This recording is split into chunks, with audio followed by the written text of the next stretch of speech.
자, 서로를 보고 인사하도록 하겠습니다. 예수는 그리스도. 자, 오늘 말씀에 예수님이 하시는 치유 사역의 두 가지 내용이 나와요. 하나는 나병 환자를 치유하는 거, 또 하나는 이 백부장의 하인을 치유하시는 거. 이 두 가지 사역이 이렇게 나오는데, 자, 이 병에 대한 차이는 말하자면은 불치병에 가까운 병이었어요. 우리가 좀비 영화를 보면은 보통 이제 이 생존자 중에서 이 좀비 영화에 이 좀비 바이러스에 대해서 치료약을 찾으려고 이렇게 굉장히 어, 동분서주하는 그런 모습들이 많이 보이잖아요. 근데 이 좀비 바이러스라는 게 어떻게 보면 되게 나올 수가 없는 게 이미 죽었다가 살아난 사람을 치유할 수 있는 바이러스는 게 없잖아요. 이미 죽은 사람에 대해서 어떤 병을 치료를 하겠어요. 자, 그런 것처럼 이 사람들이 가지고 있던 병, 이 나병 환자나 혹은 이 백부장의 하인이 앓고 있던 병이나 말하자면은 누군가의 손으로 낫기는 굉장히 어려운 병이었어요. 불치병에 가까운 그런 병이었는데 어, 예수님께서 그걸 치유하시는 모습을 보여주시죠. 이걸 보면서 우리가 확인해야 될 게 뭐냐면 어, 원래 하나님을 알던 사람들, 원래 하나님을 믿던 사람들, 하나님의 자녀였던 사람들이 하나님을 떠났을 때 우리가 모두 그런 죽을 수밖에 없는 불치병에 빠졌다는 사실이에요. 그리고 그런 병에 빠진 인간에 대해서 예수님이 그 병을 치유해 주시고 우리를 다시 하나님 만나게 해 주시기 위해서 하나님께서 우리에게 예수님을 보내셨다는 말이죠. 자, 그래서 오늘의 이 예시들, 이 두 가지 예시를 보면서 하나님께서 우리를 구원하시는데 그 작은 증거를 우리에게 가장 먼저 보여주시는구나. 우리가 오늘 말씀 통해서 그걸 먼저 확인해야겠습니다. 자, 첫 번째로 다 이루신 예수님을 바라보라입니다. 마태복음 8장 1절에서 3절 말씀이에요.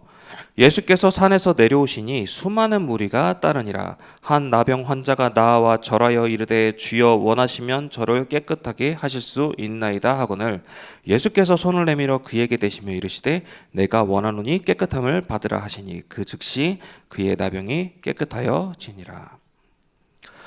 나병 환자가 예수님을 찾아왔는데 이 나병이라는 건 다른 말로 문둥병이란 말이에요. 이것이 무슨 병이냐? 이 병은 말하자면은 그 일종의 피부병인데 피부가 서서히 썩어 들어가는 병을 말해요. 문제는 그 피부가 신체 말단부, 이 손끝, 발끝에서 이제 신체 부분이 서서히 썩어가는데 그 피부의 감각도 없어지고 나중 가서는 이 신체가 썩어서 뚝뚝 떨어져도 본인은 알지 못하는 그런 병이었어요. 어, 심지어 이 병은요 의사가 치유할 수 없는 병이라 했어요. 이 구약 성경에 보면은 이 병에 걸린 사람은 의사한테 가서 진찰받는 게 아니라 제사장한테 가서 진찰받아서 제사장이 이 사람은 이 나병에 걸렸구나 이렇게 딱 진단을 내리면 이 사람은요 자기가 그 다른 사람들한테 나는 부정 탔습니다 하고 이렇게 고백을 해야 했어요. 다른 사람들 앞에. 그렇게 자신하고 접촉하지 못하게, 자신에게 다가오지 못하게, 내가 지금 나병 걸린 상태에 빠졌습니다라고 다른 사람한테 외치고 다니면서 심지어 우리가 지금 보통 흔히 사람들이 거주하는 그 거주구역을 바깥을 넘어가서 살았어야 했어요. 우리가 여태까지 계속 지난 3년간 코로나 때문에 고생했잖아요. 코로나 걸리면 어떻게 돼요? 집에서 계속 격리를 하잖아요. 자신을 계속 격리하잖아요. 일주일 동안. 격리하고 나서 사실 진짜 심하면 병원 가야 되지만 그냥 일단 걸렸다 하면은 집에서 격리하면서 좀 나았나 어떤가 상태를 파악하잖아요. 그죠? 이 사람들은요 그럴 수밖에 없어요. 이 사람들은 자기가 진짜 부정 탔다고 말하면서 사람들한테 다가오지 마세요, 다가오지 마세요. 저는 지금 부정 탔습니다 하면서 자기가 스스로 성 밖에 나가서 혼자 살면서 계속 확인해야 했어요. 계속 제사장한테 체크를 받아야 됐어요. 그런 사람들이었어요. 당연히 어떻겠어요? 코로나 걸린 사람들 지금 우리가 볼 때 코로나 걸린 사람들 어떻게 취급해요? 이 사람들은 진짜 저주받았다 생각하고 다른 사람들이 이 사람들에 대해서 진짜 손도 안 대고 기피하고 격리하고 이 사람들은 말도 안 섞어요. 자, 그런 이 나병 환자가 예수님께 직접 찾아왔어요. 예수님께 찾아와서 주여, 제가 이 문둥병에 걸렸는데 예수님께서 원하시면은 저를 깨끗하게 하실 수 있나이다. 이 나병 환자 그렇게 얘기한 거예요. 거기에 대해서 예수님이 어떻게 하셨어요? 여기 보면은 예수님께서 그에게 손을 내밀어 그에게 대시면서 네가 깨끗함을 받기 원한다 말씀하시죠. 이 문둥병이라는 건요 구약에도 계속 얘기 나오지만은 왜 이 문둥병자들이 자기가 부정 탔다면서 왜 이거를 자꾸 자신한테 다가오지 말라 이렇게 얘기하냐면 그 사람한테 손대는 사람도 부정 탄다고 믿었어요. 정확히는 그 사람에게 손을 대도 부정 탄다고 가르쳤어요. 율법이 그렇게 가르쳤어요. 그러면 이 사람한테 손을 대는 사람조차도 부정 타는 그런 병인데 예수님은 이 사람한테 직접 손을 대셨단 말이죠. 직접 손을 대시며 이 부정한 자, 이 부정타 있는 사람한테 내가 깨끗함을 받기 원하노라 이렇게 말씀하시면서 손을 대셨단 말이에요. 이거는요, 다시 말하면요, 어, 예수님께서 이 사람에 대해서 정말 사랑하고 있구나. 예수님이 이 사람에 대해서 자기가 부정타는 거 혹은 자기가 병 걸리는 거 그거에 상관없이 이 사람을 진짜 직접 손을 대심으로 이 사람에 대한 사랑을 나타내시고 또 이 사람을 진짜 치유할 수 있는 그 힘이 예수님한테 있구나. 그 두 가지 사실을 나타내요. 마찬가지로 이 문둥병이라는 건요. 아까도 얘기했죠. 우리가 살아있는데 죽어가는 병이에요. 살아있는 것지만 죽어있는 상태랑 마찬가지예요. 왜냐? 신체 말단이 썩어서 사라져가는 뚝뚝 떨어져 가는데 그걸 자신이 몰라요. 내가 살아있는데 불구하고 내 신체가 어떻게 되는지 내는 몰라요. 지금 하나님 떠난 인간의 상태가 어떤 상태인가요? 자기가 영원히 죽은 상태잖아요. 하나님을 떠난 상태로 분명 나는 살아있긴 하지만 하나님의 영이 떠나 있는 상태, 말하자면은 그 영이 죽어 있는 상태잖아요.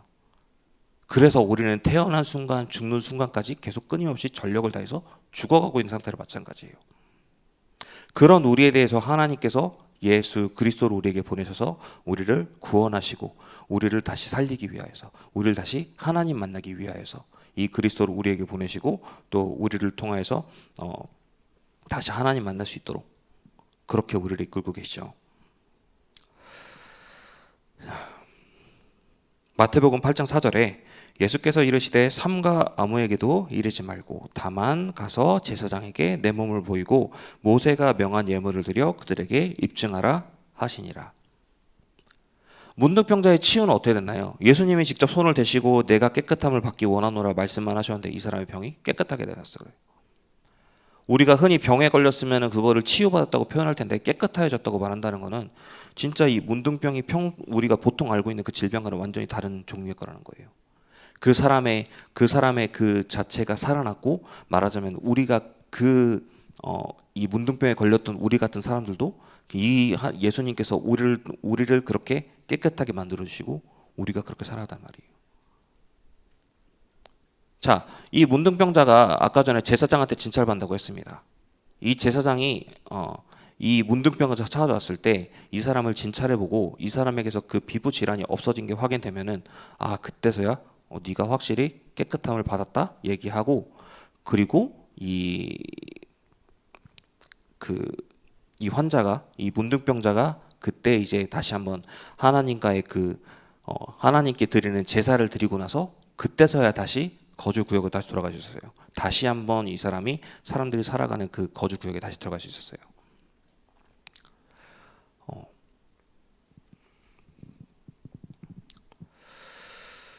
우리는 전부 다 이렇게 하나님의 은혜 아니면은 살아날 수가 없습니다. 하나님의 은혜로 인해서 우리가 이 문둥병자처럼 깨끗해짐을 받았어요. 그리고 그렇게 되면요, 우리가요, 그 사실이 드러날 수밖에 없어요. 이 문둥병자가 제사장을 통하여서 자신의 병이 나았다는 것을 입증했듯이 우리 역시 그 하나님으로 인해서 예수 그리스도로 인해서 우리의 병이 치유된 거, 우리의 그 영적 문제, 우리의 원죄, 우리가 하나님을 떠났던 그런 모든 문제들이 전부 다 깨끗해짐을 확인했다는 거, 그거를 인증할 수 있는 상태가 우리의 그 상태로 뒤바뀌게 되는 거예요.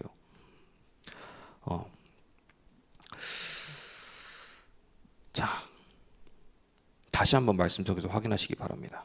우리가 그런 상태 속에 빠져있던 우리가 이런 나병 환자의 상태와 마찬가지였다는 사실, 그리고 그리스도로 인해서 이 나병 환자가 깨끗하여짐을 받았다는 것처럼 우리 역시 우리의 영혼과 우리의 그 과거의 모든 저주와 죄악과 그 모든 것들이 이제는 끊어져서 하나님의 자녀가 되었다는 그 사실, 이전까지 갖고 있었던 우리의 그런 썩은 체질들, 썩은 부분들, 혹은 썩은 생각, 사상, 기준들, 여태까지 나를 사로잡고 있던 그런 모든 부분들이 전부 다 끊어져 새롭게 깨끗해졌던 사실을 분명히 확인하시기 바랍니다. 예수 그리스도께서 그렇게 모든 것을 이루셨습니다. 그렇게 될 때요, 이 예수님을 바라보는 그 자체로 우리가 치유요 응답이라고 말할 수가 있어요. 자, 마태복음 8장 5절에서 8절까지 말씀인데요. 예수께서 가버나움에 들어가시니 한 백부장이 나와 간구하여 이르되 주여 내 하인이 중풍병으로 집에 누워 몹시 괴로워하나이다. 이르시되 내가 가서 고쳐주리라. 자, 예수님께 이번에는 백부장이라는 사람이 찾아왔어요. 이 백부장이 어떤 사람이냐? 로마의 군인이에요. 당시에 이스라엘은 로마의 지배를 받고 있었는데 그 로마의 백부장이라고 한다는 것은 말하자면은 100명을 통솔하는 군인의 장을 말해요. 꽤 높은 직종에 있는 사람이죠. 나름대로 엘리트예요. 근데 이 사람이 예수님의 그 치유 사역에 대한 소문을 듣고 예수님께 직접 찾아왔어요. 그리고 나서 이렇게 얘기를 하죠. 자신의 하인이 병에 걸렸다고만 얘기를 하는데 예수님이 거기에 대해서 뭐라 말씀하세요?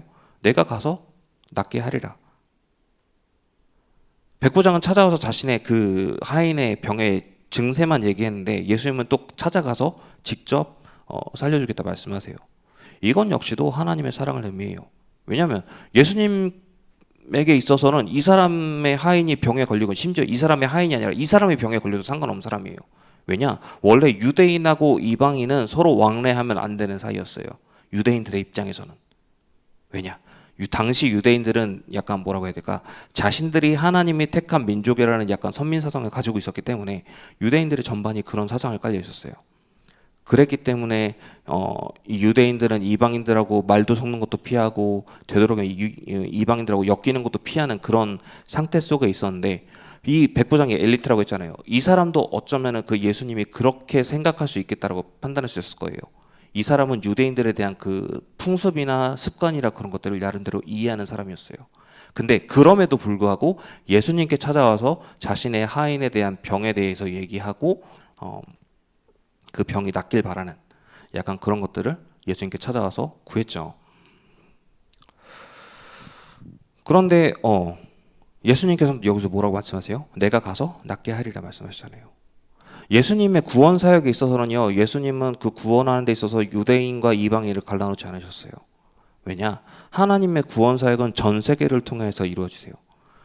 하나님이 구원하시기 원하는 그 영혼의 상태는 유대인이어야만 되는 게 아니라 하나님이 원하는 그 영혼들은 진짜 전 세계에 걸쳐 있고 모든 사람이 하나님께 돌아오길 원하시는 세계복음화의 그 언약 속에 하나님이 그 모든 사람을 살리기 원하세요. 그래서 예수 그리스도의 그 구원의 그 영역도 모든 민족에 걸쳐 있고 그래서 우리 모두가 지금도 그 예수 그리스도를 믿음으로써 예수 그리스도가 진짜 그리스도임을 우리가 고백하게 될 때 우리가 구원받게 되었고 하나님의 자녀가 되게 되었죠. 자, 예수님이 이 백부장에게 이제 그 내가 직접 가서 고쳐주리라 얘기를 했을 때 백부장이 또 되게 놀라운 얘기를 합니다. 자, 마태복음 8장 8절에서 9절에 백부장이 대답하여 이르되 주여 내 집에 들어오심을 나는 감당하지 못하겠사오니 다만 말씀으로만 하옵소서. 그러면 내 하인이 낫겠사옵나이다. 나도 남의 수하에 있는 사람이요 내 아래에도 군사가 있으니 이더러 가라 하면 가고 저더러 오라 하면 오고 내 종더러 이것을 하라 하면 하나이다. 예수께서 가서 낫게 해주시겠다 하셨는데 이 문둥병자에게 했던 것처럼 내가 가서 손을 대서 낫게 해줄게 예수님께서 말씀하셨는데 백부장이 여기에 대해서 예수님 굳이 오실 필요 없으십니다.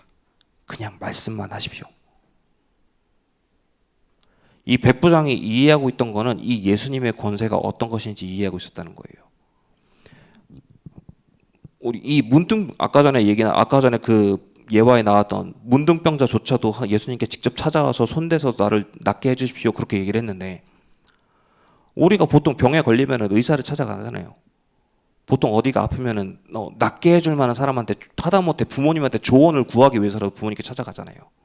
근데 백부장은 예수님께 찾아와서 그 질병에 대해서 얘기하고 예수님께서 가서 낫게 해주세요 하는데 예수님이 지금 이 자리에서 말씀만 하셔도 병은 나을 것입니다라고 고백을 했어요. 세상에 어떤 이방인이 그런 고백을 합니까? 심지어 이 사람은 예수가 그리스도라는 그 은혜도 어쩌면은 정확히는 이해하지 못했을 수가 있어요. 근데 확실한 거는 이 사람은 그 예수님의 능력만큼은 진짜로 믿고 있었어요. 예수님의 그 권위가 정말 굉장한 거구나. 그 사실만큼은 분명히 이해하고 있었어요. 뭐 땅의 거리가 문제가 아니고 이 하인을 붙잡고 있던 그 중풍병의 그 병세가 얼마나 깊은 거든 그거 상관없이 그것보다 훨씬 더 큰 것이 예수님이 지금 내뱉고 말씀하시는 그 말씀의 능력 자체가 모든 것을 이기겠다. 백부장은 그걸 이해하고 있던 거예요. 자, 10절 13절에 예수께서 들으시고 놀랍게 여겨 따르는 자들에게 이르시되 내가 진실로 너에게 이르노니 이스라엘 중 아무에게도 이만한 믿음을 보지 못하였노라. 예수께서 백부장에게 이르시되 가라 내 믿은 대로 될지어다 하시니 그 즉시 하인이 나으니라. 예수님이 거기에 대해서 놀라셨어요. 왜냐? 이 백부장이 한 고백은 이 사람이 정확히 이해했는지 모르지만은 이 사람이 했던 고백은 말하자면은 이 그리스도께서 왕의 권세, 제사장의 권세, 선지자적 권세를 갖고 계심을 인정한 거나 마찬가지였어요. 다른 유대인들도 그 당시에 어떤 유대인들도 하나님을 제대로 알지 못하고 예수가 그리스도라는 사실도 제대로 알지 못해서 자신들이 율법대로 살아야 되고 그 10가지 율법에서 세분화 시켜가지고 천개로까지 나눠놓은 그 율법을 지키면서 나는 이 율법을 잘 지키고 있으니 내가 하나님의 자녀니 어쩌니 내가 하나님의 택한 민족이니 어쩌니 내가 아브라함의 자녀니 어쩌니 그렇게 자신들이 선민사상에 빠져있는 유대인들 그 어떤 사람들보다 더 큰 믿음을 이 백부장이 갖고 있던 거예요. 예수님이 거기에 대해서 감탄하시고 제자들에게까지 말할 정도로 이 백부장이 가진 믿음이 굉장했던 거예요. 자, 이렇게 바라볼 때 우리가 아까 전에 인사할 때 예수는 그리스도라고 인사를 했습니다. 또 우리가 말씀 끝나고 나서 우리 이정미 장로님이 나와서 광고해 주실 때 가장 먼저 하는 게 뭐죠? 예수는 그리스도 모든 문제 해결자. 우리가 이렇게 얘기를 합니다만 과연 우리한테는 정말 예수가 그리스도가 맞나요? 저 뭐야? 뭐야? 맞아요, 아니요? 맞다고?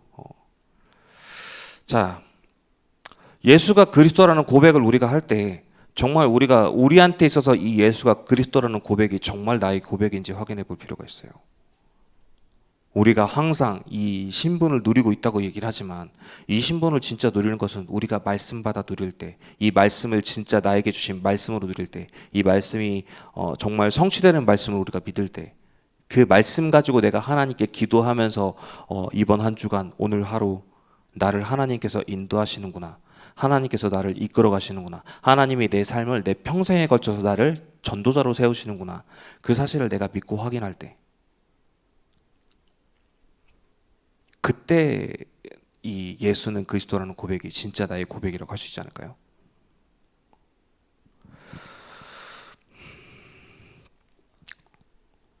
백부장이 이 응답을 받았습니다. 이 큰 응답을 받았어요. 예수님이 그 자리에서 네 믿은 대로 될지어다 말씀하실 때 그 즉시 하인이 나왔다고 했어요. 백부장이 체험한 거는 그 무엇보다 가장 큰 응답이었겠죠. 근데 이 사람에 대한 내용은 이후로 안 나와요, 사실 성경에. 이 사람은 그 체험을 한 이후로 다시 어떻게 되었는지 거기에 대해서는 내용이 잘 없어요.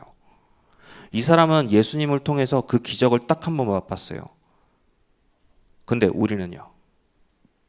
여러분은 어떤 신분입니까? 이 백부장처럼 예수님 한 번 보고 딱 마는 그런 신분인가요? 아니면 평생에 걸쳐서 예수가 그리스도 되심을 체험해야 되는 사람인가요? 이 백부장은 딱 한 번 이 커다란 기적을 맛봤지만은 우리는 그런 기적을 평생에 걸쳐서 계속 맛봐야 되는 사람이에요. 계속 누려가야 되는 사람이에요. 우리를 통해서요, 예수가 그리스도 되심이 우리를 통해서 증거로 나타나야 되는 신분이 지금 여러분의 신분이에요.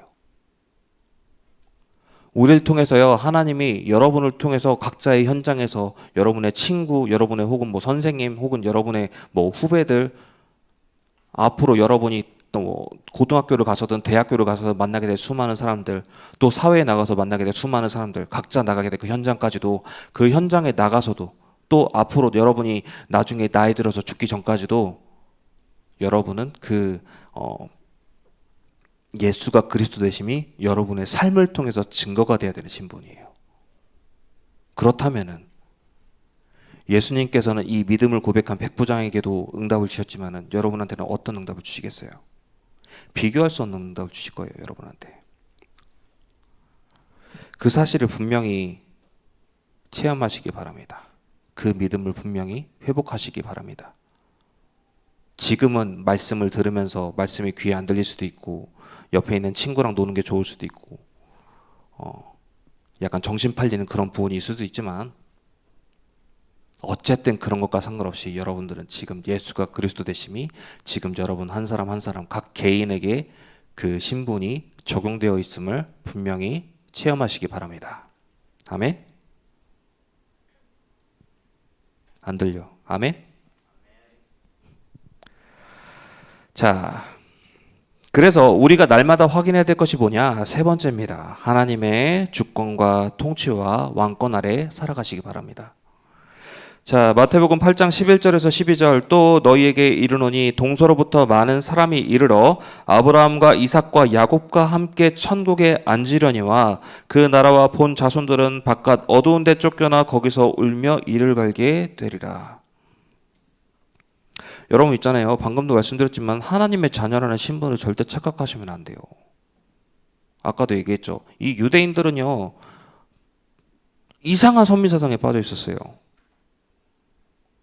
자, 지금 11절에도 많은 사람이 이르러 아브라함과 이삭과 야곱과 함께 천국에 앉으려니와 물론 아브라함과 이삭과 야곱은 하나님의 말씀대로 살면서 하나님의 말씀과 동행하면서 이 사람들은 응답받은 사람이에요. 평생에 걸쳐서 하나님과 응답받은 사람들이에요.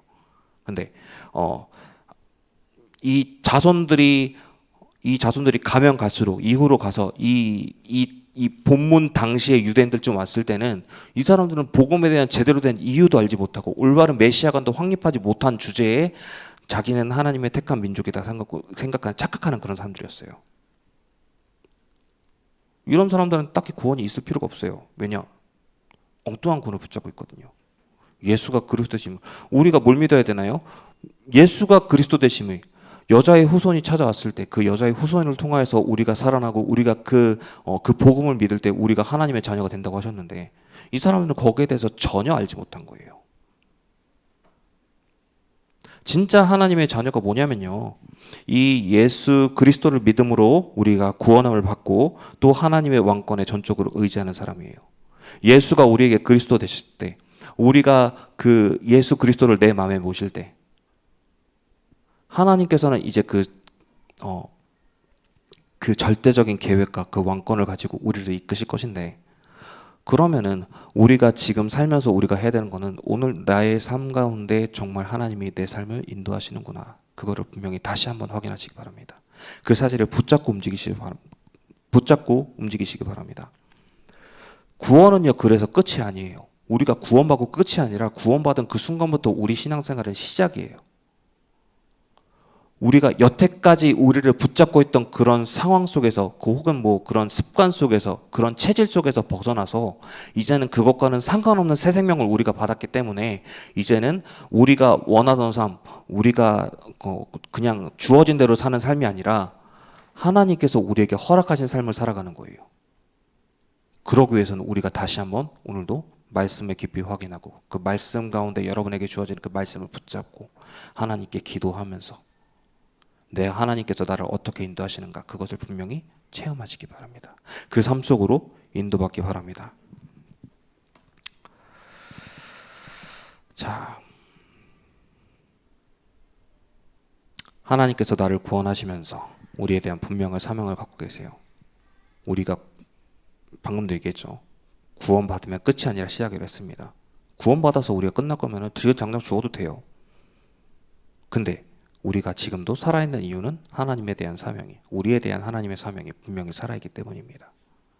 여러분한테 그 사명이 분명히 존재하고 있어요. 지금 우리가 아직 찾지 못했을 뿐이에요. 우리의 신앙생활은 그걸 찾아가면서 하나님의 인도를 구하면서 하나님의 인도를 받으면서 하나님과 동행하며 모든 것을 살리는 전도자의 길입니다. 아멘. 그 사실을 분명히 체험하시면서 누리시기 바랍니다. 그래서 결론입니다. 그리스도 이름으로 영적 싸움하고 말씀을 붙잡으시기 바랍니다.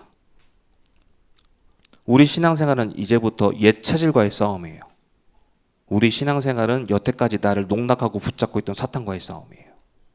그 사실을 분명히 확인하시기 바랍니다.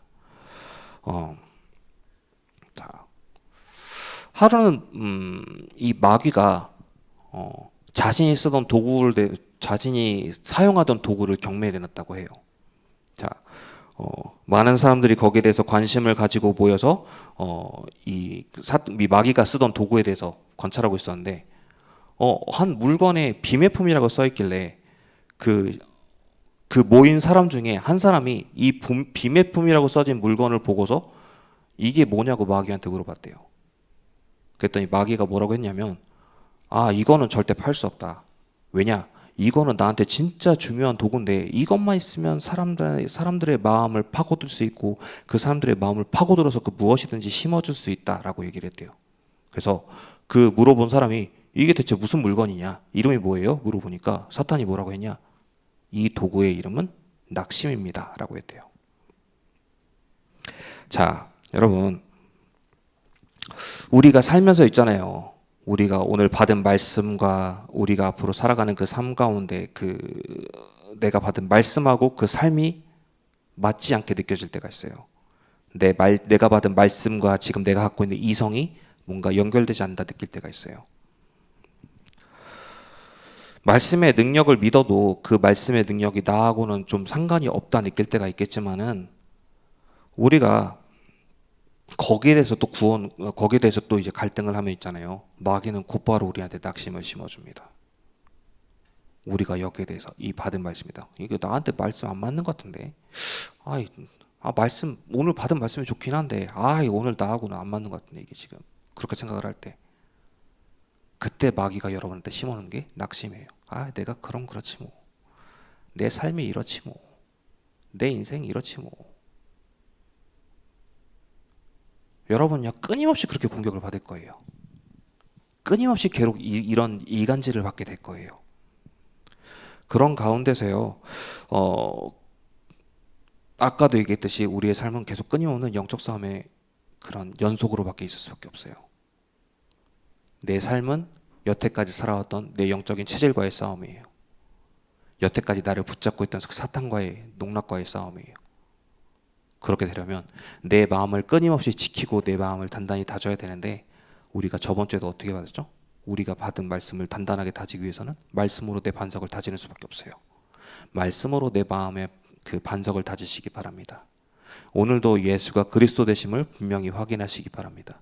그 다 이루시고 모든 것을 성취하시고 다 치유하신 이 예수 그리스도께서 오늘도 내 마음과 생각 모든 것들을 치유하시고 말씀으로 나를 다져주시고 사탄에게 속지 않게 도와주시고, 내가 하나님 앞에 그 예수 이름으로 내가 기도하고 내가 그 예수 이름으로 사탄을 결박한다는 그 선언만 해도 이 사탄은 결박된다는 사실을 분명히 체험하시기 바랍니다. 이 사실 가운데 우리가 영적 싸움을 하면서 이번 한 주도 분명히 승리하시고 하나님과 동행함을 체험하시는 우리 중고등부 렘넌트들 되기를 축원합니다. 자, 이 시간 우리 받은 말씀 가지고 함께 찬양하실 건데, 당신은 영광의 왕 함께 찬양하시면서 헌금하도록 하겠습니다.